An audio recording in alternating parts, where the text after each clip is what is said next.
சொல்லலாம். தேவனுடைய வார்த்தைக்கு நேராக நாம் வருவோம்.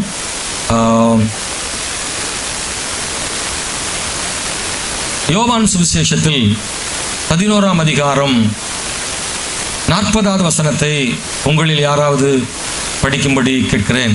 ஆண்டவர் இயேசு கிறிஸ்து மார்த்தாளை பார்த்து இப்படி சொல்லுகிறார், நீ விசுவாசித்தால் தேவனுடைய மகிமையை காண்பாய் என்று சொல்லவில்லையா என்று ஆண்டவர் சொல்றார். இதை கேட்கிற தேவனுடைய பிள்ளைகளே, நமக்கு தெரிந்த ஒரு வேத பகுதி, ஆண்டவர் இயேசு கிறிஸ்து ஊழியம் செய்த காலத்தில் பெத்தானியா என்ற ஒரு பட்டணம் இயேசுவுக்கு மிக பழகின ஒரு பட்டணம்.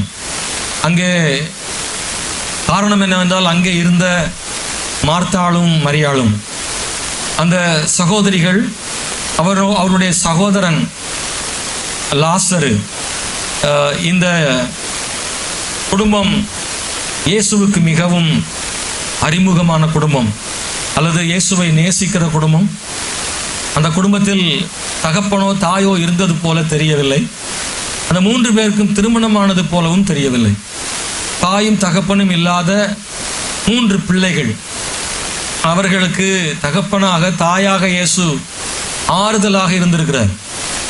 அவரும் அவர்களை நேசித்தார், அவர்களும் அவரை நேசித்தார்கள். எப்போதெல்லாம் இயேசு அவங்க வீட்டுக்கு வருவாரோ அப்பெல்லாம் ஆண்டவர் கொஞ்சம் நேரம் செலவு பண்ணியிருக்கார் அந்த குடும்பத்தோடு. எனவே ஆண்டவருடைய அன்பும் அவருடைய வல்லமையும் அவர்களுக்கு தெரியும். ஆனால் ஒரு நாள் லாசரு சுகவீனம் அடைந்து வியாதிப்பட்டிருக்கிறான். அப்பொழுது அந்த செய்தியை இயேசு கிறிஸ்துவுக்கு சொல்லி அனுப்புகிறார்கள். அவரை தேடி போய் அவர்கிட்ட போய் சொல்றாங்க. ஆனால் இயேசு கிறிஸ்து அந்த செய்தியை கேட்டு அவர் வரல. உடனே மேலும் 2 நாட்கள் அங்கே தங்கி இருந்தார் என்று பைபிளில் எழுதப்பட்டிருக்கிறது. அதற்கு பிறகு இயேசு பிரயாணப்பட்டு அவர் பெத்தானியாவுக்கு சேரும்போது லாசரு மரித்து போனான். அவனை அடக்கம் செய்து 4 நாளாயிற்று. எனவே இயேசு கிறிஸ்து வந்தவுடனே மார்த்தாள் போய் அவரை வழியில் சந்திக்கிறாள். வீட்டுக்குன்னு வரல, வழியிலேயே இயேசு சந்தித்து இயேசுவை பார்த்து அழுகிறார். இயேசுவே, நீர் இங்கே இருந்தீரானால் என் சகோதரன் மரித்திருக்க மாட்டான் என்று இயேசுவை பார்த்து சொல்லுகிறாள். அவளுக்கு இயேசு சொன்ன வார்த்தை, உன்னுடைய சகோதரன் உயிர்த்தெழுந்திருப்பான் என்று சொல்லுகிறார். அதற்கு மார்த்தாள் சொல்லுகிறாள், ஆமா, அவர் கடைசி நாட்களிலே எல்லாரும் உயிர்த்தெழும் போது அவனும் உயிர்த்தெழுவான் என்று ஆண்டவருக்கு பதில் சொல்லுகிறாள். அன்பானவர்களே, இயேசு கிறிஸ்து அவளுக்கு விசுவாசத்தை ஆண்டவர் காண்பிக்க விரும்புகிறாரு. இன்னைக்கு மார்த்தாளை நம்மோடு கூட ஒப்பிட விரும்புகிறேன். மார்த்தாளை உங்க கூட ஒப்பிடுறதுனால நீங்க வருத்தப்படாதீங்க. நம்மளை போய் பாஸ்ட் மார்த்தாளோடு சேர்த்து பேசுறாரு நினைக்காதீங்க. ஏன்னா மார்த்தாள்னா நமக்கு பிடிக்காது. நம்ம பலமுறை பல நேரங்களில் மார்த்தாளை பற்றிய செய்தியை கேட்டிருக்கிறோம். அவள் உலக காரியங்களுக்காக கவலைப்பட்டவா. இயேசு கிறிஸ்துவே அவளை கடிந்து கொண்டிருக்கிறார், நீ அநேக காரியங்களை குறித்து கவலைப்படுறேன்னு சொல்லி. அதனால நிறைய பேர் மரியாள்னு பேர் வைப்பாங்க, மார்த்தாள்னு பேர் வைக்க மாட்டாங்க பிள்ளைக்கு. ஏன்னா அப்படி ஒரு எண்ணம் மக்களுக்குள்ள இருக்கு. இயேசு கிறிஸ்து வீட்டுக்கு வருகிறார், மரியாளை சந்திக்கிறார். அவனை எங்க வைத்திருக்கிறீர்கள் என்று கேட்கிறார். அவரை கல்லறைக்கு அழைத்து கொண்டு போகிறார்கள். அந்த கல்லறைகள் நிறைந்த இடத்தில் ஒரு குகையில் அவனை வைத்து ஒரு கல்லை வைத்து மூடி இருக்கிறார்கள். அது யூதர்களுடைய முறைமையின்படி குகையில் அடக்கம் பண்ணுவது வழக்கம். இயேசு கிறிஸ்துவும் அப்படித்தான். ஆகவே ஒரு பெரிய பாறையிலே குகை தோண்டி உள்ளே வைத்து பரிமள தைலமிட்டு சீலையினால் சுற்றி ஒரு பெரிய பாறாங்கல்லை வைத்து அதை மூடி விடுவார்கள். இயேசு கிறிஸ்து அந்த கல்லறைக்கு முன்னாடி போய் நிற்கிறாரு. ஆண்டவர் சொல்றாரு, இந்த கல்லை புரட்டி தள்ளுங்கள் என்று. அங்க இருக்கிறவர்கள் எல்லாரும் அவரை பார்க்குறாங்க. குறிப்பா மார்த்தாள் தான் சொல்றா, ஆண்டவரே, நாருமே 4 நாளாயிற்று என்று அவள் சொல்லுகிறாள். அப்பொழுதுதான் இயேசு இந்த வசனத்தை சொல்றாரு, மார்த்தாளே, நீ விசுவாசித்தால் தேவனுடைய மகிமையை காண்பாய் என்று நான் உனக்கு சொல்லவில்லையா? அப்படின்னா அந்த வசனத்தை ஏற்கனவே ஆண்டவர் அவட்ட சொல்லியிருக்கிறார். ஆனா அப்படி சொல்லி இருந்தும் அவள் அந்த வசனத்தை, அந்த வார்த்தையை அவ விசுவாசிக்காம மறுபடியும் சொல்லுகிறாள், இந்த நாரும் ஆண்டவரே அப்படின்னு நினைக்கிறார். அப்படின்னா அது ஒரு பெரிய அவிசுவாசமான வார்த்தை. இயேசு கிறிஸ்து லாசரு உயிரோடு எழுப்புறதுக்கு முயற்சிக்கும் போது அவ சொல்றா, இல்ல திறக்க வேண்டாம், ஏன்னா அது நாரும், அப்படியே என்ன செய்யட்டும், இருக்கட்டும் அப்படின்ற நேரத்துல அவ சொல்றது போல தெரிகிறது. அது நாருமே ஆண்டவரேன்னு சொல்றான். இயேசு கிறிஸ்து லாசருவே வெளியே வா அப்படின்னு சொன்ன போது லாசரு வெளியே வந்தான்றதை பார்க்கிறோம். அன்பானவர்களே, ஆண்டவர் அவளுக்கு சொன்ன அந்த ஒரே ஒரு வார்த்தையை தான் இன்னைக்கு தியானிக்க போறோம். நீ தேவனுடைய மகிமையை காண்பாய். இதனால் அர்த்தம் என்னவென்றால், ஆண்டவர் உன்னுடைய வாழ்க்கையில ஒரு அற்புதம் செய்வார், அப்பொழுது தேவனுடைய நாமம் அதன் மூலமாக மகிமைப்படும்னு சொல்றார் ஆண்டவர். நம்முடைய வாழ்க்கையில தேவன் செய்கிற அற்புதத்தினால் நமக்கு நன்மை உண்டாகிறது மட்டுமல்ல, அதுல தேவனுடைய நாமம் மகிமைப்படும், அல்லது தேவனுடைய மகிமையை காண்பாய். நிச்சயமா நீ உன் கண்கள்னால பார்க்க போற தேவன் உங்களுக்கு நன்மை செய்கிறத மார்த்தாள் ஆகிய நம்முடைய வாழ்க்கையிலும் அப்படி செய்ய விரும்புகிறார். மார்த்தாளோடு நம்மளை ஒப்பிடுறதுக்கு என்ன காரணம் அப்படின்னா, மார்த்தாளுக்கு விசுவாசமும் இருந்தது, அவிசுவாசமும் இருந்தது. 11ஆம் அதிகாரத்தில் நீங்க அதை உங்களுக்கு நினைப்பூட்ட விரும்புகிறேன். மார்த்தாள் சொல்லுகிற அந்த வார்த்தையை நீங்க படிக்கும்போது அவள் விசுவாசமான வார்த்தைகளை பேசுகிறாள். ஆண்டவரே, நீர் இங்கே இருந்தீரானால் என் சகோதரன் மரிக்க மாட்டான். இது விசுவாசமான வார்த்தை. மார்த்தா சொல்றா, உங்களுக்கு வல்லமை இருக்க ஆண்டவரே, அவன் சுகவீனமா இருக்கும்போது நீங்க மட்டும் இங்க இருந்திருந்தீங்கன்னா அவன் மரிச்சிருக்க மாட்டான், நீங்க சுகமாக்கி இருப்பீங்க அப்படின்னு முதல் அவள் விசுவாசமான வார்த்தையை சொல்லுகிறாள். இரண்டாவது பாருங்க, இப்பொழுதும் நீர் தேவனிடத்தில் கேட்டுக்கொள்வது எதுவோ அதை தேவன் நமக்கு தந்தருள்வார் என்று அறிந்திருக்கிறேன். ரெண்டாவது அவளுடைய ஸ்டேட்மெண்ட் அப்படின்னா, இப்போ ஒன்றும் கெட்டு போகல, நீர் பிதாவினிடத்தில் கேட்டுக்கொள்கிறது எதுவோ அதை உமக்கு பிதா என்ன செய்வார், தந்தருள்வார். அது அப்படின்னா என்ன அர்த்தம்னா, அவனை நீர் எழுப்ப முடியும்னு நான் என்ன செய்யறேன், நம்புறேன். அந்த வசனத்துக்கு அதான் அர்த்தமா?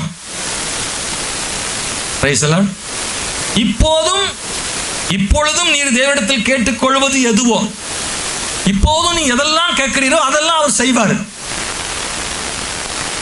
ஒரு அல்லேலூயா சொல்லுங்களேன். நான் சொல்றது சரிதானா? மார்த்தாள் அப்படித்தானே சொல்றா. இப்போதும் நீர் கேட்டுக்கொள்வது எதுவோ, பிதாட்ட எதெல்லாம் கேட்கிறீங்களோ அதெல்லாம் பிதா என்ன செய்வார், உமக்கு தந்தருள்வார்னு சொல்றார். அப்போ ஆண்டவர் உங்களுடைய வார்த்தையின்படி செய்வார்னு விசுவாசிக்கிறேன். அதனுடைய அர்த்தம் என்னன்னா, இப்ப நினைச்சா கூட என் சகோதரனை உங்களால எழுப்ப முடியும்னு விசுவாசிக்கிறேன்னு சொல்ல, அதுதான் அர்த்தம். ஆனா மூணாவது பாருங்க, இயேசு சொல்றாரு அப்படின்னா, உன் சகோதரன் உயிர் தெழுந்திருப்பான்றார். நல்லா பாருங்க, கண்டினியூவா பாருங்க. இப்ப அதுக்கு பதில் என்ன சொல்றான்னா, அதற்கு மரியாள், உயிர்த்தெழுதல் நடக்கும் கடைசி நாளில அவனும் உயிர்த்தெழுந்திருப்பான் என்று அறிந்திருக்கிறேன் என்றாள். அல்லேலூயா. அப்படின்னா நீ சொல்றதெல்லாம் பிதா கேட்டு செய்வாருன்னு விசுவாசிக்கிறேன். ஆனா அதே நேரத்துல இப்ப நடக்காது, பின்னாடி நடக்கும்னு அவன் என்னை சொல்றாள்னா அப்ப என்ன அர்த்தம் அப்படின்னா, அவளுக்குள்ள ஆண்டவர் வல்லமையானவர்னு விசுவாசம் இருக்கு, ஆனா என் சகோதரன் எழும்புவான்னு எனக்கு சந்தேகமா இருக்கு. இதுதான் மார்த்தாளுடைய விசுவாசமா இருக்கு. ஆண்டவர் மேல எந்த குறையும் இல்லை, நீர் வல்லமை உள்ளவர் ஆண்டவரே, நீர் இருந்திருந்தாலும் அவன் மரித்திருக்க மாட்டான், இப்ப கூட நீர் சொன்னாலும் பிதா உங்களுடைய ஜபத்தை கேட்டு அவனை உயிர்த்தெழ செய்வாரு, நீர் வல்லமையான ஆண்டவராக இருக்கிறீர் ஆண்டவரே அப்படின்னு சொல்றா. ஆனா சகோதரன் உயிர்த்தெழுதலை பற்றி அவளுக்கு ஒரு நம்பிக்கை இல்லாம இருக்கு. நம்முடைய வாழ்க்கையிலும் சரி விசுவாசமும் இருக்கு, நீ அது சொல்ல மாட்டீங்களே, அவிசுவாசமும் இருக்கு. அவிசுவாசமே இல்லாதவங்க ஒரு அல்லேலூயா சொல்லலாம். தோத்திரம். ஆமா, அப்பப்ப அது என்ன செய்யுது, வந்துட்டு போகுது அவிசுவாசம். ஏன் அப்படின்னா, ஆண்டவர் நல்லவர், அவர் வல்லமையானவர், அவர் எல்லாருக்கும் செய்வாரு. ஆனா இப்ப இருக்கிற என் சூழ்நிலையை பார்த்தா எனக்கு நடக்கும் மாதிரி எனக்கு என்ன செய்யல தெரியல. நம்ம வாழ்க்கையில் நிறைய அற்புதங்கள் நடக்காததுக்கு என்ன காரணம் அப்படின்னா, வசன அடிப்படையில நம்ம விசுவாசம் ரொம்ப ரொம்ப குறைவாக இருந்திருக்கிறது. ஆமென். விசுவாசம் இல்லாத இடங்களில் ஆண்டவர் அற்புதம் செய்யலன்னு பைபிள் சொல்லியிருக்குல்ல. நாசரேத் என்னும் ஊர்ல இயேசு கிறிஸ்து வளர்ந்ததுனால அந்த ஊர் மக்கள் இயேசு கிறிஸ்துவை விசுவாசிக்கல. அவரை பார்த்து சொன்னாங்க, இவர் தச்சனுடைய குமாரன் அல்லவா, இவனுடைய சகோதரர்கள் எல்லாம் நம்மிடத்தில் இருக்கிறார்கள் அல்லவா, என்று இயேசுவை ஒரு தெய்வமாக காணாமல், அவரை ஒரு மேசியாவாக பார்க்காமல், அவரை ஒரு சாதாரணமான ஒரு தச்சனாகத்தான் பார்த்தார்கள். அதனாலதான் பைபிள்ல இருக்கு, அந்த ஊர் மக்கள் அவரை விசுவாசிக்காததுனால அங்கே ஒரு அற்புதம் கூட செய்யவில்லை என்று எழுதப்பட்டிருக்கிறது. அப்படியானால் அற்புதம் நடக்காததற்கு ஒரு காரணம் நம்முடைய அவிசுவாசம் தான் காரணம்னு பைபிள்ல வாசிக்கிறோம். மார்த்தாள் ஒரு பக்கம் இயேசுவை விசுவாசிக்கிறாள், இன்னொரு பக்கம் என் வாழ்வில் அது நடக்குமான்னு எனக்கு தெரியவில்லை என்று சொல்லுகிறாள். இதற்கான காரணம் என்னவென்றால் அவளுடைய வாழ்க்கையில் உள்ள சூழ்நிலை அப்படி இருக்கிறது. ஸ்தோத்திரம். இயேசு கிறிஸ்து கண்ணுக்கு முன்னாடி நிற்கிறாரு. அவரை கண்ணுக்கு முன்னாடி வச்சுக்கிட்டே அவ சொல்றா, நாருமே ஆண்டவரே அப்படின்னு சொல்றான். நல்லா கவனிங்க, அந்த கல்லறை முன்னாடி யாரெல்லாம் நிற்கிறாங்கன்னா மார்த்தாள் மட்டும் நிற்கல. மார்த்தாள் நிற்கிறா, மரியா நிற்கிறா, லாசருனுடைய உறவினர்கள் நிற்கிறாங்க, இயேசு கிறிஸ்து நிற்கிறாரு. நாருனா எல்லாத்துக்கும் தான் நாரும். இவ சொல்றா, நாருமே ஆண்டவரே. அப்படின்னா நாருன்னு தெரிஞ்சிருந்தா இயேசு கிறிஸ்து சொல்லியிருக்க மாட்டார் தானே. இயேசு கிறிஸ்துவே ஓப்பன் பண்ணுனா ஓப்பன் பண்ணிடணும். அல்லேலூயா, ஆமென், ஸ்தோத்திரம், அல்லேலூயா. தேவகுமாரனுக்கே நாறும்போது உனக்கு நாருனா என்னம்மா தாயி? இயேசு கிறிஸ்துவே சொல்றாரு, திறந்து விடு, நாருனா நாறிட்டு போட்டும் அப்படின்றாரு. ஆனால் இவளுக்கோ அந்த விசுவாசம் இன்னும் வரவில்லை. நாருமை ஆண்டவரே என்று சொல்லுகிறாள். அன்பானவர்களே, இந்த கால வேளையில ஒரே ஒரு வரியில் சொல்ல விரும்பினால், தேவனுடைய மகிமையை காண செய்வார் ஆண்டவர். ஆனா ஆண்டவருடைய மகிமையை காணும் அளவுக்கு, அந்த உயரத்திற்கு நம்முடைய விசுவாசம் என்ன செய்யணும்னா வளர வேணும்னு கர்த்தர் விரும்புகிறாரு. நீங்க தேவனுடைய நாமம் மகிமைப்படுறதை பார்க்கணுமா? உங்க வாழ்க்கையில தேவன் மகிமைப்படணுமா? கர்த்தர் அற்புதம் செய்யணுமா? கட்டாயம் உங்களுடைய விசுவாசம் உயர வேண்டும் என்று கேட்கிறேன். உங்கள் விசுவாசம் அதிகரித்தால் கர்த்தர் நிச்சயமாக இந்த ஆகஸ்ட் மாதத்துல தேவ நாமம் உங்கள் மூலமாக மகிமைப்பட செய்வார். நீ விசுவாசித்தால் தேவனுடைய நாமம் மகிமைப்படும். தேவ மகிமையை காண்பாயின்னு பைபிள்ல வாசிக்கிறோம். அன்பானவர்களே, நாம் சாதாரணமான மனிதர்கள், இந்த உலகத்துல சாதாரண வாழ்றோம். ஆனா நம்முடைய வாழ்க்கையில ஆண்டவர் அற்புதம் செய்ய விரும்புகிறார். இன்னைக்கு நான் சொல்லக்கூடிய ஒரு 3 காரியங்களை சொல்லி ஜெபிக்க விரும்புகிறேன். தேவனுடைய மகிமையை காண வேண்டுமானால் நாம் என்ன செய்ய வேண்டும்? மார்த்தாளுடைய வாழ்வில் ஆண்டவர் என்ன எதிர்பார்த்தார், அதை தான் இன்னைக்கு சொல்ல விரும்புகிறேன். இயேசு கிறிஸ்து மார்த்தாள்கிட்ட பேசிக்கிட்டு இருக்கும் போதே ஆண்டவர் கொஞ்சம் வெளிப்படுத்துறார் அவளுக்கு. மார்த்தாளே, நீ இப்படிப்பட்டவளாக இருக்கணும்னு நான் நினைக்கிறேன்னு அவளுக்கு ஒரு 3 காரியத்தை ஆண்டவர் வெளிப்படுத்துறாரு. அது என்னவென்றால், 1, அவருடைய வசனத்தை விசுவாசிக்க கேட்கிறார். 2, அவருடைய காலத்தை விசுவாசிக்க கேட்கிறார். 3, அவருடைய இதயத்தை விசுவாசிக்க கேட்கிறார். 3 காரியங்களை நீங்க மனதில் வைத்துக் கொள்ளுங்கள். இந்த குறிப்பிட்ட வேத பகுதியில ஆண்டவர் 3 எதிர்பார்ப்புகளை ஆண்டவர் சொல்றார்.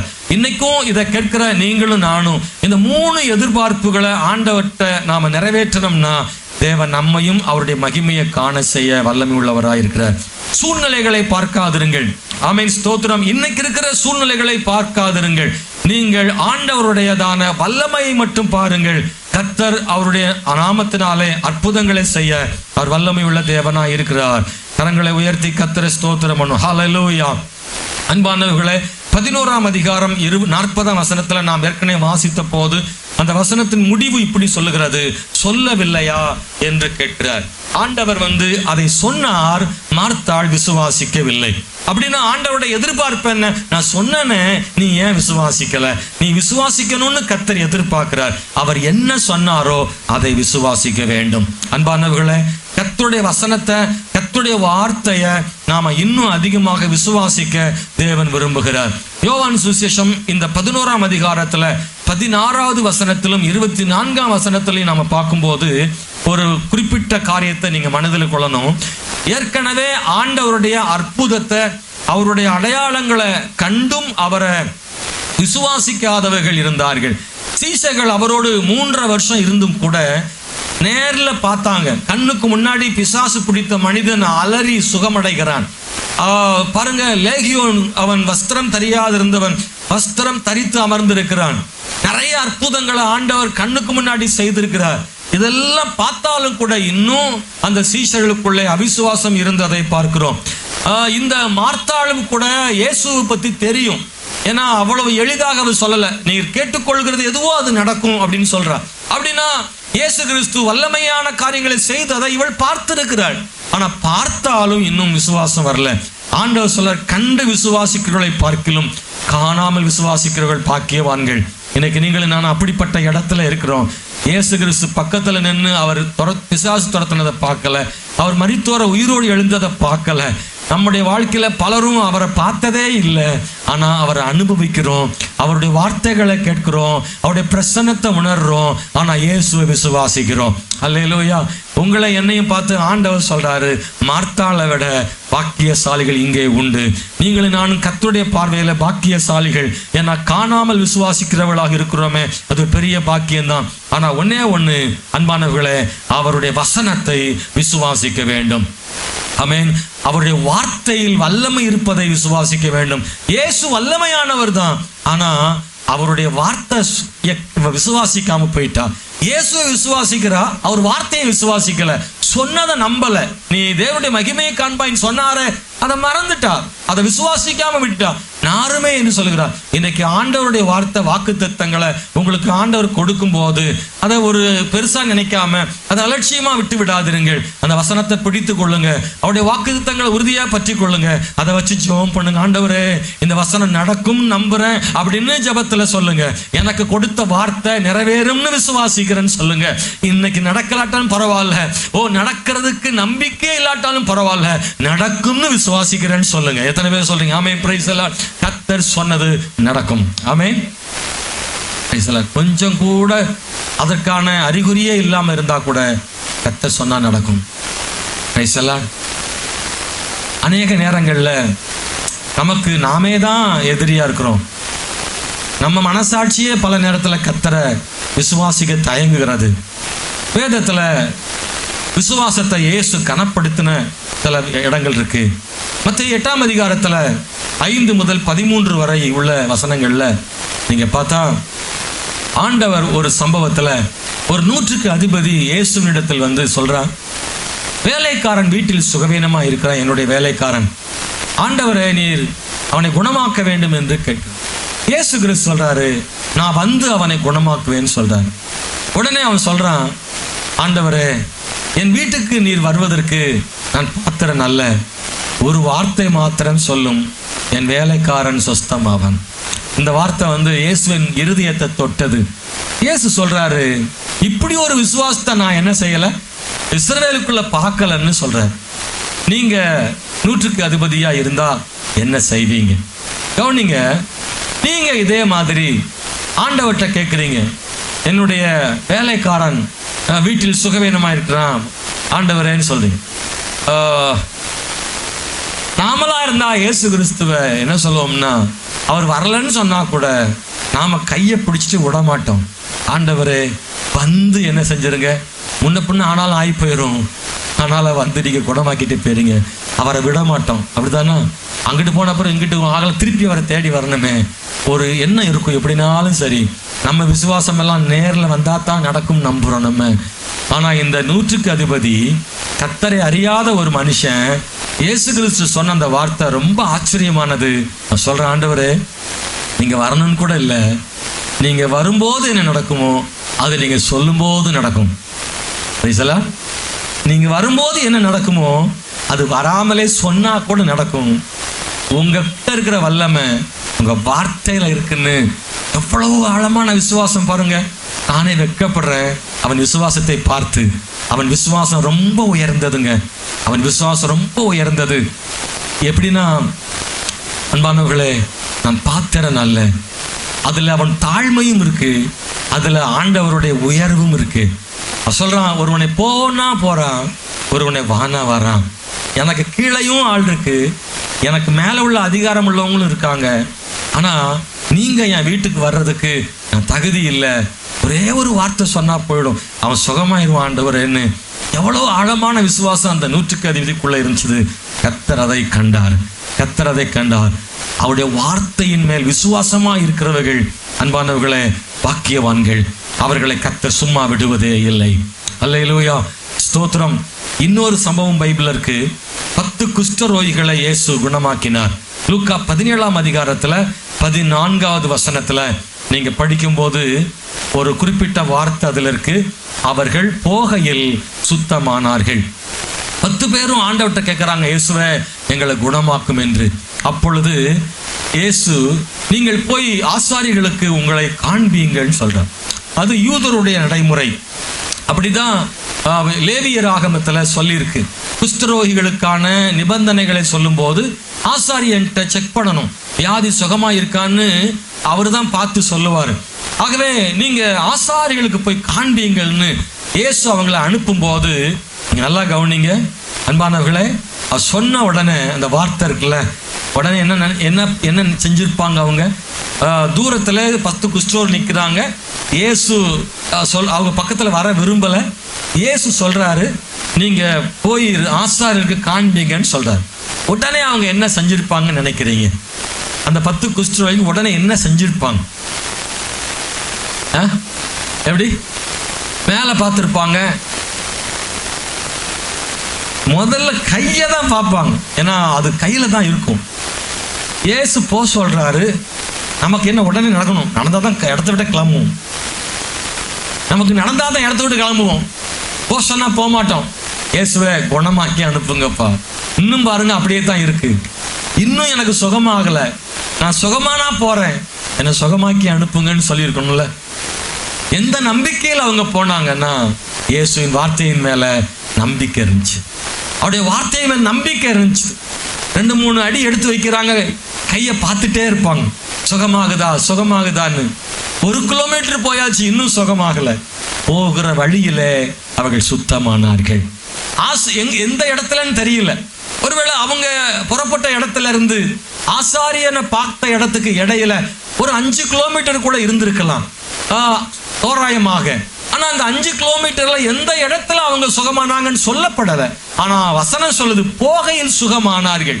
ஒருவேளை அந்த நாகமான் குஷ்டரோகி அவன் 1வது முறை 2வது முறை என்று 6 முறையும் முங்கி எழுந்த போது யோர்தானிலே அவனுக்கு ஒன்றும் நடக்காத இருந்தது. ஒருவேளை இந்த 10 குஷ்டரோகிகளுக்கும் ஒருவேளை 4 கிலோமீட்டர் போன பிறகும் அப்படியே இருந்திருக்கலாம். ஆனால் ஆசாரியரிடத்தில் போகும்போது அவர்கள் சுத்தமானார்கள். ஆமென். ஒன்றுமே நடக்காவிட்டாலும் 4 கிலோமீட்டர் அவர்கள் போவதற்கான விசுவாசம் இருந்தது இல்லையா? அந்த விசுவாசம் தான் இன்னைக்கு உங்கள்கிட்ட என்னைட்டையும் ஆண்டவர் கேட்கிறாரு. எதுவுமே நடக்காட்டாலும் விசுவாச நடை இருக்கட்டும். Price the Lord. நீங்கள் ஆசாரியனுக்கு காண்பீங்கன்னு சொல்லிட்டாரு. ஆனா இன்னும் சுகமடையாமல் இருக்கும் போதே ஆசாரியனுக்கு காண்பீங்கன்னு சொல்றாரு. அந்த வார்த்தையை நம்பிய 10 குஷ்டரோகிகளும் அவர்கள் நடக்க ஆரம்பிக்கிறார்கள், நடந்து கொண்டே இருக்கிறார்கள். பாதி வழியில் தான் சுகமடைகிறது. அந்த பாதி வழி வரைக்கும் அவர்கள் நடப்பதற்கான காரணம், அதுல ஒருத்தர் சொல்லியிருப்பான், எப்பா ஒண்ணுமே ஆகலையப்பா, மறுபடியும் போய் ஒரு வார்த்தை கேட்டு வந்துருவோம். நம்மளால எப்படி மதுரக்கார ஒருத்தர் இருக்க தானே செய்வான் இல்ல? அந்த என்ன வருமா வராதா? அந்த என்ன வந்திருக்கணும்ல. ஒருத்தர் கொஞ்சம் விசுவாசம் இருந்தாலும் கொஞ்சம் விசுவாசம் குறைவுள்ள ஆள் இருக்கும். சொல்லும், எப்பா கையை பாரு, உனக்காமி 10 பேர் மாற்றி மாற்றி பார்த்துருப்பானு, உனக்கு ஏதாவது ஆயிருக்கா? கொஞ்சம் ஒரு மாதிரி தெரியாது, அது அப்படிதான் இருந்துச்சு. இல்லப்பா ஏதோ மாதிரி தெரியுது, ஒரு 5 கிலோமீட்டர் மறுபடியும் திருப்பி வரணும், மறுபடியும் ஏசுநாட்டை போய் சொல்லிட்டு ஏசப்பா நல்லா குணமாக்கி அனுப்புங்கன்னு சொல்லிடுவோம். இப்படியெல்லாம் தோணிருக்கும். ஆனா அதுல விசுவாசம் உள்ளவங்க இருந்திருப்பாங்க. அவர் எத்தனை பேருக்கு சுகம் கொடுத்துருக்கிறாரு, அவர் சொன்னா நடக்குமையா, நடையாமல இவ்வளவு தூரம் வந்துட்டோம்லையா, போவா அவர் சுகமாக்கிடுவாருன்னு யாரோ ஒருத்தர் அவங்கள புஷ் பண்ணியிருப்பாங்க. யாரோ ஒருத்தர் சொல்லியிருப்பாங்க, பரவாயில்ல பார்த்துக்கலாம், அவர் சொன்னா நடக்கும். ஆசாரியன்ட்ட காண்பிக்க சொன்னார்ல, இதை கொண்டு காண்பிப்போம். ஹல்லேலூயா.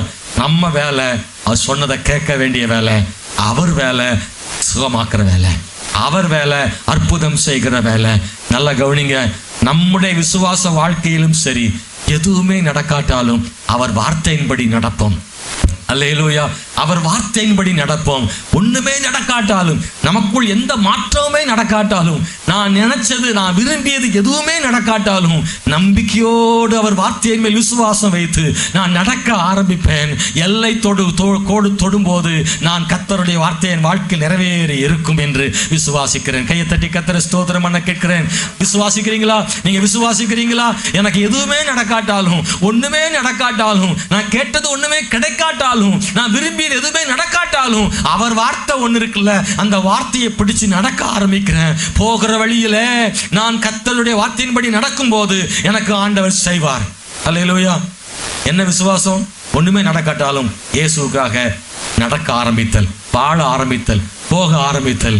அல்லேலூயா, ஸ்தோத்திரம். அன்பானவர்களே, இன்னைக்கு இந்த காலையில் சொல்றேன், உங்க வாழ்க்கையில அவர் வார்த்தையின்படி விசுவாசிங்க, நடக்க ஆரம்பிங்க. கர்த்தர் கட்டாயம் செய்வாருங்க, கர்த்தர் கட்டாயம் செய்வார். ஹல்லேலூயா. நீங்க நடக்கும் போதே அவிசுவாசப்பட்டு நின்று விடாதிருங்கள், நின்று விடாதிருங்கள். அன்பானவர்களே, விசுவாசம் எங்கே இருக்கோ அங்க தேவனுடைய கிரியைகள் நிச்சயமா இருக்குங்க. எங்க விசுவாசம் இருக்கோ அங்க தேவனுடைய கிரியை இருக்கும். இன்னைக்கு இந்த கால வேளையில ஆமென், வேதத்தை நம்பாதவர்கள் கிறிஸ்தவர்களாக இருக்க முடியாது. வேதத்தை வாசிக்காதவர்கள் கிறிஸ்தவராக இருக்க முடியாது. இந்த ரெண்டையும் சொல்லலாமா? வேதத்தை நம்பாதவர்கள் கிறிஸ்தவர்களாக இருக்க முடியாது. வேத வசனத்தை வாசிக்காதவர்கள் கிறிஸ்தவர்களாக இருக்கவே முடியாது. ஏனென்றால் கிறிஸ்தவம் அவருடைய வார்த்தையின் மேலே தான் இருக்கு. இந்த உலகத்துல எதுவுமே இன்னைக்கு இல்லை. இந்த வசனம் தான் இன்னைக்கு கிறிஸ்தவத்துக்கு அஸ்திபாரமாகவே இருக்கு. ஆமென், ஹல்லேலூயா. இன்னைக்கு சரீரத்தில் இயேசு இங்கே இல்லை, அவருடைய அப்போஸ்தலர்கள் இங்கே இல்லை. ஆமென், வேற எதுவுமே இல்லை. பைபிள் தான் அங்கிருந்து நமக்கு கொடுக்கப்பட்டிருக்கு. அந்த ஒரு வார்த்தை அதுதான் நம்முடைய அஸ்திபாரமா இருக்கு. நான் உங்களுக்கு சொல்றேன், பல காரியங்கள் நாம் நம்பும்படியாக இருக்காது. அவருடைய வார்த்தைகள், வாக்குத்தத்தங்கள் நமக்கு வரும்போது அது ஏற்றுக்கொள்வது போல இருக்காது. நம்பிக்கைக்குரியதாக கண்களுக்கு தெரியாது, ஆனாலும் அதை நம்ப வேண்டும். கர்த்தருடைய வசனம் பெரும்பாலும் நம்பிக்கைக்குரியதாக நமக்கு தெரியாது. நம்ம சூழ்நிலை வேற மாதிரி இருக்கும், அவருடைய வார்த்தை வேற மாதிரி இருக்கும். ஆனா ஒண்ணு, நான் அவருடைய வார்த்தையை என்ன செய்யறேன்? விசுவாசிக்கிறேன். அல்லேலூயா. உன் சந்ததி பெருகும்னு சொல்றாரு, ஆனா அதுக்கு ஆப்போசிட்ல ஒண்ணுமே கிடையாது. ஹலோ, ஆபிரகாமுக்கு சொல்ற உன் சந்ததி பெருகும். அது சந்ததின்னா பாத்தீங்கன்னா கடற்கரை மணலை போலையாம். ஹலோ, வானத்து நட்சத்திரங்களை போலவாம். Praise the Lord. Hallelujah. Ton கணக்கில் கோதுமை தருவேன், ஒரு பணி கூட இல்லை. பெருக்கத்தை சொல்லிட்டு எதுவுமே இல்லை. ஆபிரகாம் வாழ்க்கையில் அப்படிதான் இருந்தது. நம்பக்கூடியதாக இருக்காது அவருடைய வார்த்தை, ஆனா அது நடக்கும். நான் அதை விசுவாசிக்கிறேன். அந்த விசுவாசத்தை தான் ஆண்டவர் இன்னைக்கு நம்மகிட்ட எதிர்பார்க்கிறார். ரெண்டாவது, கர்த்தர் மார்த்தாள்கிட்ட எதிர்பார்த்த காரியம் 2, தேவனுடைய காலத்தை விசுவாசியுங்கள். முதல்ல சொன்ன அவருடைய வார்த்தையை விசுவாசிங்க. ரெண்டாவது, அவருடைய காலத்தை விசுவாசிங்க. ஆண்டவர் மார்த்தாள்கிட்ட பேசுறார். மார்த்தாளே, அவ என்ன நினைக்கிறான்னா, அவர் முன்னாடி வந்திருந்தா நடந்திருக்கும், ஆனால் இப்போ என்ன செய்யாது? நடக்காது. அவன் சுகவீனமாக இருக்கும் போதே வந்திருக்கலாமே, அவன் உயிரோடு இருக்கும் போதே வந்திருக்கலாமே. மார்த்தாள் ஒரு காலத்தை நிர்ணயிக்கிறார். நம்முடைய வாழ்க்கையிலும் அப்படிதான் சில காலங்களை நிர்ணயிப்போம். இந்த வருஷத்துக்குள்ள, இந்த மாதத்துக்குள்ள, இந்த நேரத்துக்குள்ளன்னு நடந்தா நல்லா இருக்கும்னு நம்ம சில நேரங்களில் நினைச்சிருப்போம். இதுக்கு மேல நடந்து என்ன ஆக போகுது, முன்னாடியே நடந்திருந்தா பரவாயில்ல அப்படின்னு நினைப்போம். ஆனா ஆண்டவர் நமக்கு சில நேரங்கள்ல அவருடைய காலம்னு ஒண்ணு வச்சிருக்கிறார் பாருங்க. இது பைபிள் ரகசியம். இதுதான் நமக்கு முன்னாடி இருந்த பரிசுத்தவான்களுக்கு ஆண்டவர் செய்தது. நாம் சில கடிகாரங்களை வச்சிருக்கிறோம். நம்முடைய கடிகாரம் வேற, அவர் கடிகாரம் வேற. நம்ம காலண்டர் வேற, அவர் காலண்டர் வேற. இத நாம கட்டாயம் நினைக்கணும். நம்ம அது கட்டாயம் மறந்துடக்கூடாது. என் காலண்டர், என்னுடைய வாட்ச் தாமதிக்கலாம், அவருடைய வாட்ச் தாமதிக்கிறது இல்லை. என்னுடைய வாட்ச்ல செல்லு காலி ஆகலாம், என்னுடைய காலண்டர்ல முடிஞ்சு மாறி போகலாம். என்னுடைய நேரம் கணிப்பு தவறா இருக்கலாம், அவருடைய கணிப்பு நேரம் தவறா இருக்காது. அவருடைய காலண்டர் பொய் சொல்லாது, அவர் சரியான நேரத்தில் அவர் செய்கிறார். அவருடைய தாமதம் அல்ல, அவருடைய தாமதமும் கூட அற்புதம் தான். அவர் தாமதிப்பும் கூட காரணத்தோடு தான் இருக்கும். மார்த்தாள் ஆண்டவருடைய தாமதத்தை தவறாக புரிந்து கொண்டாள். அவருடைய காலத்தை நம்புங்கள். இந்த விசுவாசம் நமக்குள்ள இருக்கட்டும். ஆண்டவர்கிட்ட ஒரு காலம் ஒன்று இருக்குல்ல, அந்த காலம் தான் எனக்கு தேவைன்னு சொல்லுங்க. ஆமென். இயேசு தவறு செய்ததாக மார்த்தாள் நினைச்சா. ஐயோ, ஒரு வந்திருக்கலாமே, விட்டுட்டாரே, மிஸ் பண்ணிட்டாரே, அவரை தான் நினைக்கிறார். ஆண்டவர் எதையும் செய்ய வல்லவர்னு விசுவாசம் இருந்தாலும் அவருடைய காலத்தை அவர் நம்பல. அவர் வல்லமையானவர் தான், ஆனா காலம் தவறி போயிடுச்சுன்னு நினைக்கிறார். இல்லை, அவருடைய காலம் சரியானது. நான் எதிர்பார்க்கிற காலத்தில் எது நடந்ததோ அதை விட நான் எதிர்பாராம அவர் காலத்தில் நடந்தது சிறந்ததாக இருக்க முடியும், சிறந்ததாக இருக்க முடியும். காலதாமதமாய் தேவன் செய்தவைகள் எல்லாம் சரியானவைகளாகவே இருந்திருக்கிறது. ஆண்டவர் காலதாமதமாக செய்த எதுவும் உண்மையாகவே காலதாமதமாக செய்தது அல்ல. காலதாமதமாக கர்த்தர் செய்ததாக நமக்கு பட்டது. ஆனால் அவருடைய காலண்டர் படி, அவருடைய காலத்தின்படி இது சரியாக செய்திருக்கிறார். அல்லது என் காலத்தை விட அவர் செய்த காலம்தான் சரியானதாக இருந்திருக்கிறது.